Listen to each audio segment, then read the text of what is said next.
So what's up nga pala mga abol. Yung vlog natin ngayon is merienda time naman.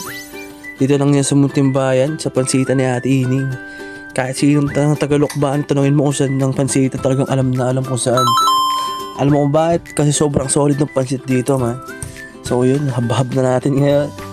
Yung natati, parang pangatlong dawa ko na eh.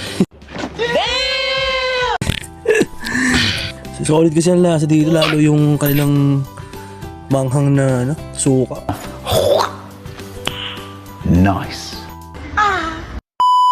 Oh shit, man. Solid yun.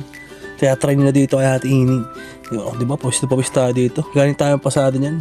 At nagutom tayo. Yung diretso tayo dito, Munting Bayan. So, short lang naman pala ang vlog natin. Ito lang talaga. So, kita-kits tayo next time sa another vlog. Okay, bye-bye. Peace!